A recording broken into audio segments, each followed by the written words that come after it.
Hello, everyone, and welcome to a new session with Rights and Responsibilities Awareness Initiative.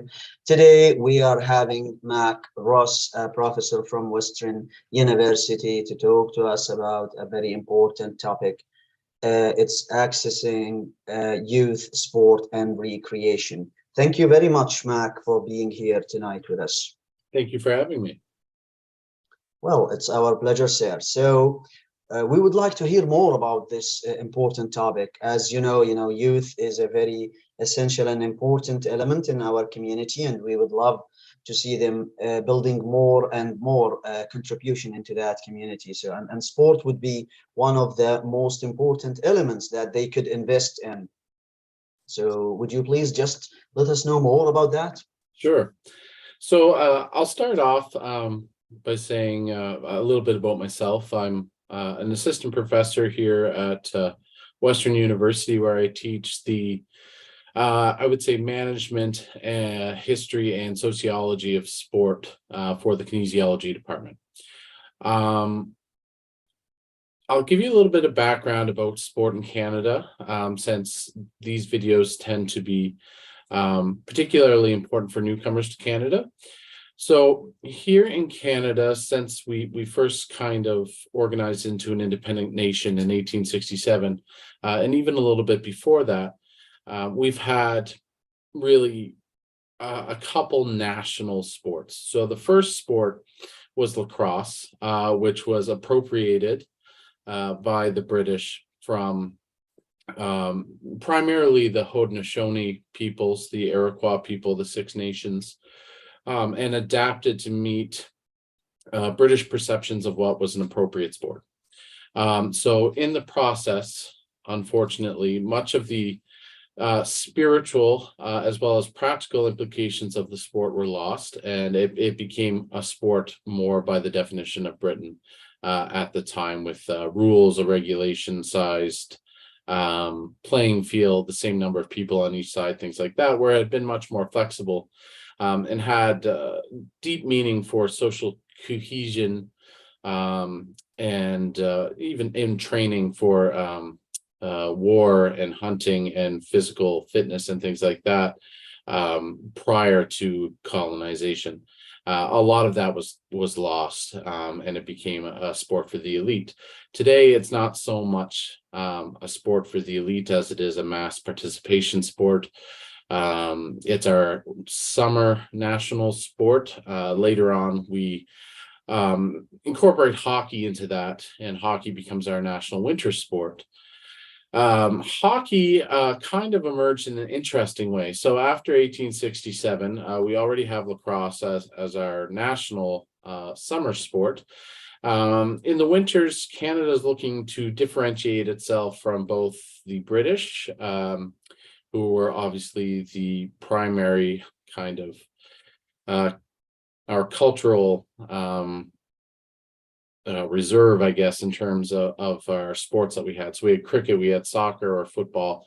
We had many British pastimes in Canada, but what Canada decided they did not want was just another British sport to be our national sport or our national winter sport.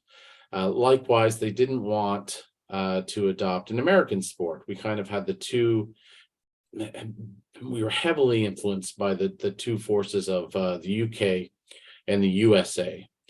And then kind of a third impact would have been France and French culture, particularly for the Quebecois. So this new sport kind of started to develop. There's various types of hockey being played all over the place. And it really, again, became a sport of the British or English-speaking middle class before it became a mass participation sport like it is today. It's interesting, in London, Ontario, we were very influenced by America. Our first professional sports in town in terms of team sports were baseball. So we definitely adopted that from the United States and ran with it. We played in an international league with American teams. So it's important not to downplay the influence America has had on our sporting culture here around town, in particularly, um, especially when we think that we have the oldest active baseball field in North America down at the forks of the Thames right now. So we are very influenced by America, not to say that we haven't come up with some of our own ideas like hockey, but lacrosse and hockey are our national sports. Lacrosse was adopted from the indigenous population. Um, and I should say it's played many different ways across many different indigenous cultures. It's important to recognize that lacrosse is not a uniform thing, and was not uniform across all the different cultures that existed before the British colonization of North America. Um, so our version is very different. But this is, of course, a discussion of how to access these sports. So across Canada and in London, I would say that there's a handful of team sports that are particularly popular. Canadian football, soccer, or what is more traditionally known as football, ice hockey, and baseball, and then basketball. Those are the big team sports. Now, a lot of those team sports at various levels, as you go up through the education system, you will have opportunities for your children to play those sports at the school level. Not every school will have the same sporting opportunities.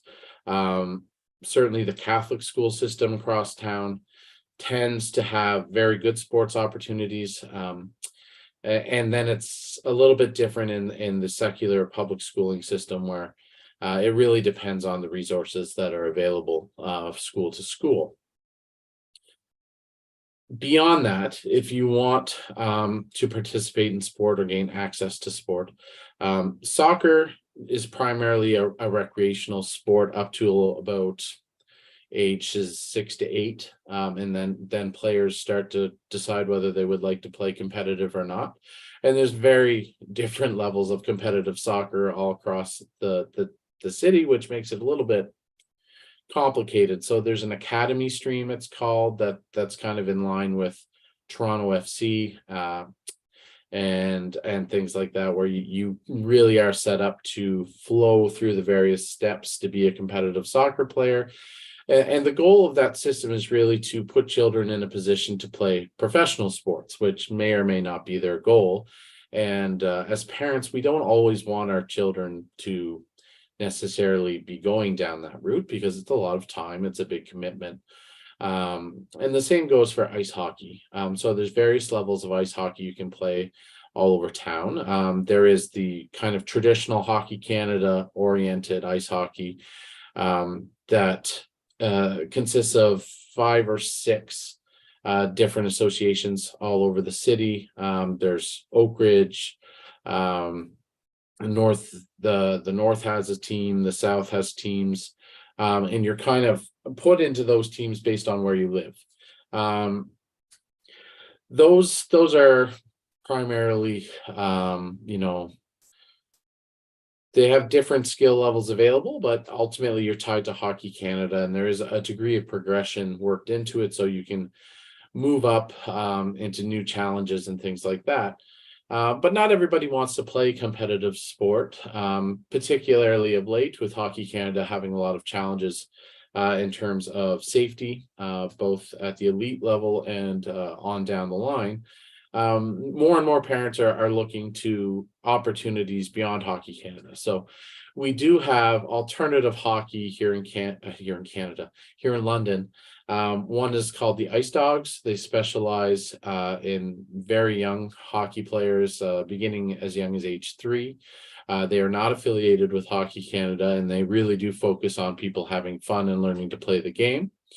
There's another organization called Red Circle, which is very important, that has a similar approach. In Red Circle hockey, unlike the more competitive forms of hockey around the city, children are given the exact same amount of ice time across the board. So everybody has the opportunity, regardless if maybe they're not the best player on the team, to get get the ice time they need to develop their skills and still enjoy the sport. Sometimes you can get lost in the competitive side of things and not get to play as much as you would like. And that's not necessarily going to set you up to enjoy the game. Accessing these sports, it doesn't have to be a situation necessarily where you may not be able to afford a sport and therefore your child can't play. We have a couple different options here in Ontario to help people who are financially struggling to, and I've been there. If you can't afford, or if you're just barely affording, shelter, food, keeping the lights on and heat, things like that, it's hard to envision a situation in which you can go out and put your kids into competitive sports or just recreational sports. That doesn't have to be the case. So Canadian Tire's Jumpstart program, so Canadian Tire is the big kind of hardware and automotive / sports / everything now store across Canada. And they do have a foundation that is specifically focused on making sure that kids have the opportunity to play sports regardless of their socioeconomic status. So they offer funding for children between ages 4 and 18 for any sports program that lasts at least 5 weeks. And the other catch to this is the sports programs have to meet at least once a week. So they do want to make sure they're relatively active sports programs. And the funding is provided on a per child basis. So each child in your family can receive up to $600 a year to register for sport, which can be very helpful because, some of these sports can be quite expensive. For a single season, so a single 5-week span or maybe a 10-week span, whatever the season may be, you can get up to $300. So you could do multiple seasons for a single child. That's perfectly okay. And you could do multiple seasons for multiple children, up to $600 with a cap of $300 per season. The other type of funding that is available is called Kids Sport Ontario. These grants are up to $250 per year. They're a little bit smaller. They're open to any child who is under 18 years of age. And they're a little bit more flexible. There's less attached to them than the Canadian Tire grants. And there's, to my knowledge, there is nothing that says you can't apply for both. So you could go and apply for both of these grants in order to get some funding to put your kids into sports or recreation. They're very flexible about which sports, that they're not too worried about whether it's team sport, an individual sport. They just want to make sure kids are staying active and that this helps them do that. That being said, across the city, there are a lot of opportunities that are very affordable. So the YMCA in particular is a very good option, although we only have 3 YMCAs that I'm aware of across the city. They provide a lot of affordable options for families to get their kids into programs, whether they're summer camp style programs or more traditional league or open gym type programs. They often have badminton, basketball, volleyball, those kinds of gym-based sports. They also have swimming lessons and lane swimming. So there are options at the YMCA for that. And the YMCA also has a program through which you can receive some funding if you are unable to make the payments, which is a really nice plus. Now, one thing to know about the YMCA, because it was traditionally known as the Young Men's Christian Association, is that it is now completely a wide open organization that accepts everybody. I'm not personally religious, and I don't have any religious affiliation. But when I go into the YMCA, I don't feel as though it's an overtly Christian center. You will see people from all faiths and backgrounds there. It's also not an explicitly men's center anymore. It accepts people of all genders, sexes, and sexualities. It's a very welcoming environment. The other place you can turn to for sports, and this is, I probably should have led with this because this is London's biggest provider of sports programs, particularly affordable sports programs. That's the city itself. So if you take a look at the city website, you can find sports and recreation opportunities that range from badminton to martial arts to golf. We took golf for granted in the city for a very long time. It's a very interesting sport to learn. It can be affordable to get into if you're getting used equipment and things like that. And because in this city, we have really put a premium on preserving our green space. One of the things we preserved is several municipal golf courses. So we have an online system where you can go and the golf through the city is very affordable in terms of golf. And it provides an opportunity for residents of the city of London to get out and enjoy nature. I know there's a famous author who once said golf is a good walk ruined. But at the same time, it is good exercise to get out, and it's moderate exercise. So we do have the Fanshawe courses. We have 2 courses up at Fanshawe in the east end of the city, kind of the northeast. And then we have the Thames Valley course right here, kind of in the center of the city. So those are options. We used to have another course, but it's since been sold off. The badminton is a great example. If you were to go in and check out, for example, they have different levels of these sports, and they're intended to work you in gradually. They're done in a very recreational setting where everybody feels welcome through the City of London. And if you go and look up introductory badminton, you would find that the city has gone to great lengths to make sure that these introductory programs are provided all across the city. So you'll find them in every corner of London, usually housed by a community center, a public school, or some kind of arena that would have some kind of extra rooms attached to it where badminton could be played. Other sports that are provided through the city include basketball. They have skating lessons. They have pickup hockey type opportunities. I think I already said volleyball, but anything almost that can be conducted inside within a gymnasium, the City of London offers, and they offer programs that are staggered so people can learn to do them. That can be a really nice way for a child to learn a sport that they're not comfortable with, instead of going into a setting where there's already a lot of kids who know what they're doing.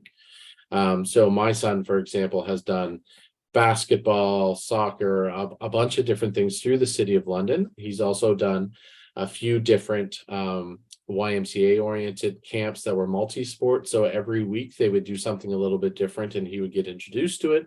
And we kind of tried to pay attention to what he was taking to and what he was not. One of the things we have personally tried and really enjoyed were the martial arts. So they have Taekwondo, karate, and Aikido through the city.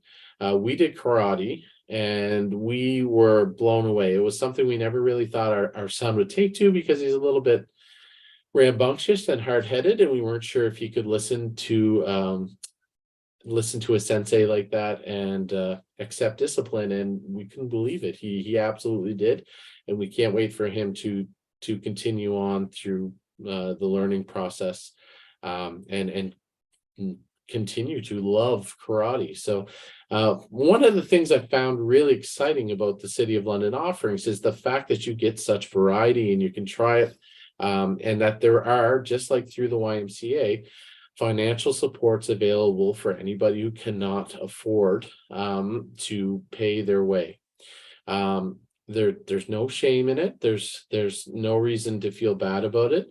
We're a community. It's important for us as a society to support each other and make sure that all of our kids have the exact same opportunities as any other kid, regardless of where they come from, how much money their parents have, or how they themselves identify. So these options create a situation where barriers are being broken down within our city, and kids can really test things out and express themselves and see, what they're really good at, what they enjoy, what they don't enjoy. And it's something really special. Not every city has this, and not every community has this. I grew up in a tiny village in Nova Scotia where if you didn't play ice hockey, that was pretty much social disaster. It was very difficult to make friends. There was not a YMCA, there was not, village sports offerings or anything like that. So if it wasn't for the school and our ice hockey, that was it. Here, it's not like that. It's an incredible place to live and raise children. Um, so it's very exciting to me as somebody who came, as we say in Nova Scotia, came from away, um, to see how much opportunity my son and my daughter will have as compared to me growing up in a village in the woods in Nova Scotia. That being said, the YMCA in the City of London can't necessarily meet the needs of every child. So we do have a number of options around town that are specifically focused on being accessible. So the Special Olympics are very big here in London, Ontario. There is also adapted ice hockey in the city, which is a very important outlet for many children with intellectual disabilities. And some of that can be paid for through the Victorian Order of Nurses and the various grants they provide. So there is financial aid for that as well. And the Canadian Tire and the other grants can be used towards that as well. We also have sledge hockey through the London Blizzard Sledge Hockey Club. This is more towards the parasport side of things. We have wheelchair basketball in the city. The London Wheelchair Basketball Association has quite a good membership and quite a bit of support. We have a few wheelchair basketball Olympians in town who help out, or Paralympians, I should say, like Darda Sales. So it is a very exciting program that is both grassroots and has the potential to allow people to move up through the system. We also have adapted horseback riding through Sari Therapeutic Riding, which is a really interesting option for kids who both want to be able to engage in horseback riding and be involved with animals, but also experience a degree of physical and emotional freedom that isn't always available in a city setting or close to a city. Horseback riding can get lost in cities, especially in Canadian cities. So it's a great option that we have here in London, Ontario, that it isn't always available. And horseback riding has been shown to have real therapeutic value, particularly for children with intellectual disabilities. And so that's very exciting as well. And that's really the most important points I wanted to make. There are other sports throughout the city. We have cricket clubs constantly evolving, constantly growing, primarily led by our Asian community. A lot of, well, I shouldn't say that, our Asian community and our Caribbean community. For whatever reason, partly baseball, partly other factors, cricket did not make the transition from the British to the Canadians in the 19th century the way other sports did. But now we do have a pretty thriving cricket community with a lot of different teams. There's the London Cricket Club, which is kind of the driving force behind it. There's diving in town, all kinds of martial arts. I personally box. And there's children's programs for boxing that don't require any contact. So it's a very good fitness opportunity. And of course, all across the city, we are incredibly lucky to have all of our green spaces along the Thames River that connect to numerous other trail systems. We have miles and miles and miles of trails, and all along those trails, there's opportunities to fish. I'm a huge fisher person. I love fishing in the river. I eat what I catch. Some people do not, but I think it's perfectly fine. Um, there is a ton of tennis courts. There are numerous playgrounds and splash pads for children, and other opportunities along the river. There's basketball courts. So we're very lucky in that sense as well. And of course, you can run, you can walk, you can bike. Um, it's called the Forest City for a reason. And I'm incredibly thankful that we have preserved those spaces, and that those are available to us, and hopefully for the foreseeable future. I guess I'll leave it there. Thank you very much. Thank you, Mac. We do actually have some questions, if you Sure. don't mind. Well, first of all, due to the current economic situation we have and the inflation, what kind of impact the sport could have on our mental health? Yeah, I think we do know that any kind of physical activity is very important for our mental health, and sport or recreation is a great option for that. Even, I take the opportunity to walk to school. I don't have the best situation to walk to school, or walk, I guess when I say school, to work, that other people have. But I know a lot of people throughout the city will use the trail system as an opportunity to kind of get around and also get exercise. So yeah, I know I'm already feeling it. That's part of the reason I went back to boxing, was to make sure that mentally and emotionally I was taking care of myself, and also physically, as things get a little more stressful in society. Yeah, so we do have another question here, and it's up to you if you would like to answer that or not. How do you comment about the Canadian performance in the World Cup?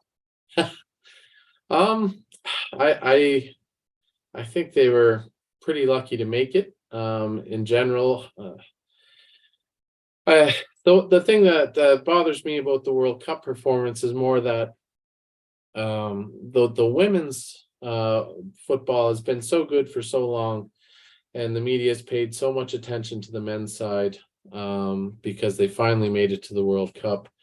And we've heard about Alfonso Davies, and his jerseys, and him finally getting paid for his jerseys, and his name, image, and likeness, and things like that. But Christine Sinclair is our greatest soccer player of all time, and she's still waiting for those kinds of things to happen for her. So hopefully that it's something that benefits all soccer players in Canada, and we continue to think carefully about the ramifications of sports, in terms of going and playing sports at these big events like the World Cup and the Olympics that have very serious human rights issues attached to them, and whether that's something that is core to our values and things like that. But if in terms of how they played, I don't really know. I think the most important part is making sure that we have opportunities for people to stay healthy and fit here in Canada, and that we don't contribute to anything that could hurt people worldwide, just for the sake of playing sports. So I know that's a very complicated answer, but I should have said up front, my research focuses on sports and human rights. So I'm very attuned to the impact that the corporate side of all this has, on host countries, on their laborers, and on their citizens. And last but not least, what kind of tips you may give to someone who came from, a warmer weather country, so with a more high temperature, who would like to get more involved with winter sports, something like the ice Yeah, skating and other winter sports? What kind of tips you may give to those people who would like to interact with this sport, but they still afraid, because they have never test or examine such. sure. I would say the City of London's a good place to start. Any of the public rinks, like downtown at Victoria Park, you can rent skates and kind of teach yourself to skate. But there are skating lessons available around the city. One thing you can always ask your neighbors. I live at Platts Lane, so all of us always are teaching each other new things. And one of the few things I have to offer is, you know, winter time recreation knowledge. So sledding. I often take my kids here to Western University on the main hill there and let them sled. Um, but we also go skating. We share lots of skates around the community. As people grow out of skates, kids grow out of skates so fast. So sometimes it's nice to rent the skates if you can, instead of buying them. And just get out and experiment. Any opportunity where you don't have to buy something is really nice. So if there's an opportunity to test out, for example, cross-country skiing or snowshoeing, those are good opportunities to just see what it's like, see if it's something you do like or you don't like.